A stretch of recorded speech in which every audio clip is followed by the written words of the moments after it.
అలంకరించిన పెద్దలకు తోటి నిరుద్యోగ మిత్రులకు గుడ్ ఈవినింగ్. దయాకర్ అన్న, నా పేరు నగేష్, మాది శాలిగౌరవరం. మనం ఇద్దరం ఒకటే నియోజకవర్గం, హాస్టల్ కూడా ఒకటే ఇంచుమించు,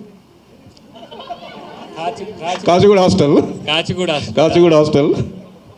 అయితే ఇప్పుడు మన పర్సనల్ వద్దులే కానీ, అయితే అన్న,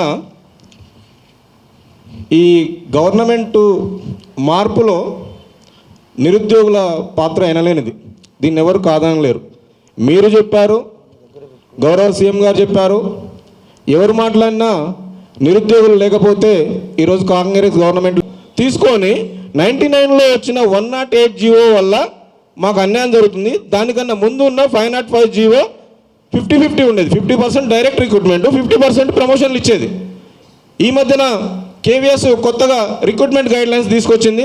మార్చి 2025లో 66% డైరెక్ట్ రిక్రూట్మెంటు, 33% ప్రమోషన్ల ద్వారా ఇచ్చుకోవాలని చెప్పి కేవీఎస్ కొత్తగా రిక్రూట్మెంట్ రూల్స్ తీసుకొచ్చింది. దీన్ని మీరు ప్రభుత్వం దృష్టికి తీసుకెళ్ళి, ఎందుకంటే మన హైకోర్టు ఏం చెప్పింది, మేము కోర్టుకు వెళ్తే ఏం చెప్పిందంటే, ఇది మా పరిధిలోకి రాదమ్మా, ఇది ప్రభుత్వ పాలసీ, ప్రభుత్వమే తీసుకురావాలని చెప్పింది. సో మా నిరుద్యోగులందరి తరపున, బీఈడీ వాళ్ళందరి తరపున నేను చేసే విజ్ఞప్తి ఏంటంటే, దయచేసి సాధ్యమైనంత వరకు 70% అట్లీస్ట్ 60% వరకన్నా మాకు డైరెక్ట్ రిక్రూట్మెంట్ ఇవ్వాలి.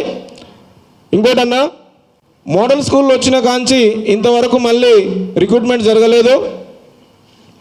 మోడల్ స్కూల్లో ఉన్న వేకెన్సీసు, గురుకుల మిగిలిన బ్యాక్లాగ్స్, డిఎస్సి అన్నీ కలిపి ఒకేసారి నోటిఫికేషన్ ఇస్తూ స్కూల్ అసిస్టెంట్ వాళ్ళకి, అంటే బీఈడీ వాళ్లకు 12,000 పోస్టులు తగ్గకుండా నోటిఫికేషన్ ఇప్పించేటట్టు మీరు కృషి చేయాలి. ఇంకోటి, ఇప్పుడు గత వారం నుంచి సీటెట్లో మార్పులు జరుగుతున్నాయన్న. సెంట్రల్ టెట్లో 4 పేపర్లు పెట్టడానికి సిబిఎస్ఈ ప్రయత్నాలు చేస్తుంది. దాన్ని దృష్టిలో ఉంచుకొని ఇంతకుముందు సోదరుడు చెప్పినట్టు బయోసైన్స్ వాళ్లకు టెట్లో తీరని అన్యాయం జరుగుతుంది. లాంగ్వేజ్ పండిట్లకు కూడా ఒక తెలుగు పండిటు సోషల్ పేపర్లు రాయాల్సి వస్తుంది, ఇంగ్లీష్ వాళ్ళు సోషల్ రాయాలి.